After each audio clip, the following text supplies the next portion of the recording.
और जो मैंने जिक्र किया उस प्रोसेस को आप जो है इसमें समझ सकते हैं। ये कंडेंसेशन प्रोसेस क्या है, जो चैप्टर नंबर 5 का एक्टिविटी नंबर 7 है उसमें।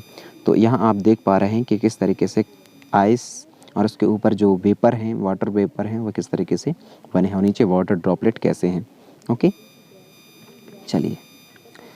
पहेली has notice day on a leave of grass on a winter morning. तो जो पहेली है वह नोटिस की थी कब, विंटर मॉर्निंग में, कि जो ग्रास थे उनके लीव्स में किस तरीके से वाटर ड्रॉप थे। Did you notice sometimes similar an a leaf और a metal surface like iron grill and gets on a cold morning? In this also due to the condensation. Do you see the happening on hot summer morning? आपको पूछा जा रहा है कि ठंडियों के season पे आप सवेरे से उठने के यदि शौकीन बच्चे हैं तो आप ज़रूर देखे होंगे कि कुछ जो प्लांट रहते हैं उन प्लांटों में उनके लीफ के सरफेस के ऊपर कुछ वाटर ड्रॉप्स का आ जाते हैं। तो इन वाटर ड्रॉप्स के आ जाने की वजह एक ही है, वह वाटर ड्रॉप्स आ जाने की वजह है the process of condensation. Okay, तो मेरे ख्याल से आपको ये अच्छे से समझ में आया होगा कि कंडेंसेशन की प्रोसेस क्या होती हैं। The process of condensation play an important role in bringing water back to the surface of earth. और जो प्रोसेस कंडेंसेशन का है वह बहुत ही ज़्यादा इम्पोर्टेंट रोल प्ले करता है। कब बेटा? वाटर को दोबारा अर्थ तक लाने के लिए, अर्थ सरफेस तक लाने के लिए।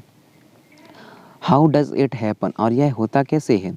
As we go higher from the surface of the earth. जैसे जैसे हम अर्थ के ऊपर जाते हैं, जैसे जैसे ऊपर हम जाते हैं, इट गेट कूलर, और वह कैसे होता जाता है? वैसे वैसे ठंडा होता जाता है। When the air move up, जैसे ही जो एयर हैं ऊपर उठती हैं, it get cooler and cooler, तो वह क्या होती हैं? धीरे धीरे शांत होती जाती हैं, शांत होती जाती हैं और कूलर पर कूलर बनते जाते हैं, मतलब और ठंडे होते जाते हैं। जैसे जैसे हवाएं ऊपर चलती हैं वैसे वैसे कूलर होती जाती हैं। ओके,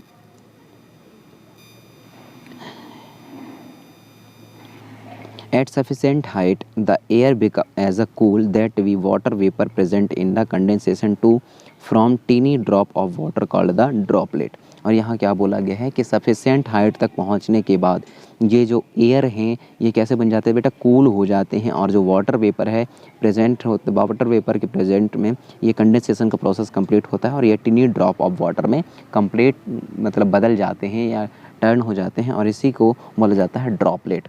जैसे कि आप ड्रॉपलेट, ये वाला वर्ड यहाँ देख सकते हैं, ड्रॉपलेट। तो ड्रॉपलेट का यदि आपसे कुछ मीनिंग्स पूछे जाते तो आप किस तरीके से बताओगे? ड्रॉपलेट में आप लोग यहाँ से लिखेंगे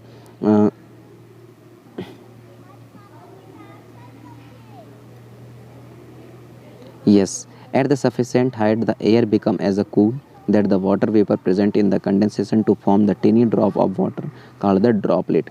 It is these tiny droplet that remain floating in air। और यही जो टिनी ड्रॉपलेट होते हैं या जो बन जाते हैं या क्या होते हैं बेटा? एयर में क्या करते हैं? एयर में क्या करते हैं? फ्लोट करते हैं, ये फ्लोट करते हैं इन एयर में। And appear to us a cloud, और कैसे दिखाई देते हैं हमें? यही वाटर ड्रॉप जो है फ्लोट करते हैं एयर में और जो हमें क्लाउड की तरह दिखाई देते हैं, बदल की तरह दिखाई देते हैं। It's so happen that many droplet of water come together to form a largest size. और बहुत सारे वाटर ड्रॉप जो आपस में मिल करके क्या बना लेते हैं? बहुत लार्जेस्ट साइज बना लेते हैं।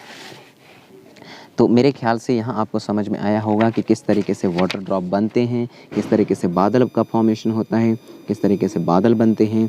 अच्छे से समझ में आया होगा।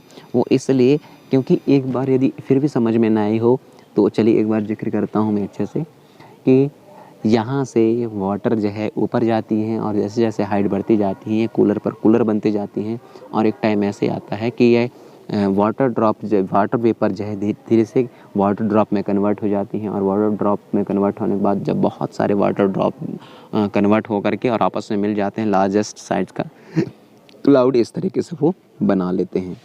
ठीक है, और यही water drop of water, some drop of water become heavy, और बहुत सारे वाटर ड्रॉप जो है कैसे बन जाते हैं? हेवी बन जाते हैं। That they begin to fall, और इसी वजह से वो क्या है? स्टार्ट कर देते हैं क्या बना? फॉल होना, begin to fall.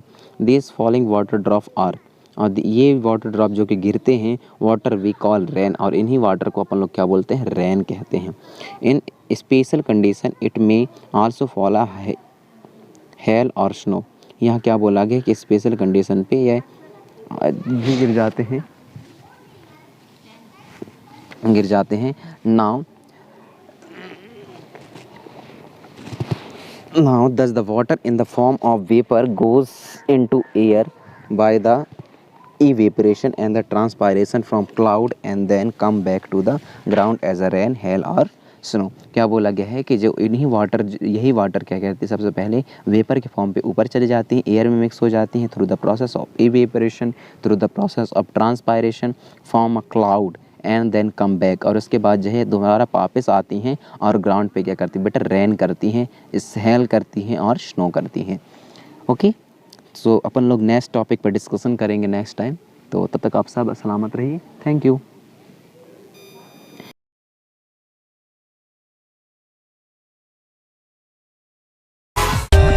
For more updates, subscribe to our channel, click the show links and enjoy watching the videos.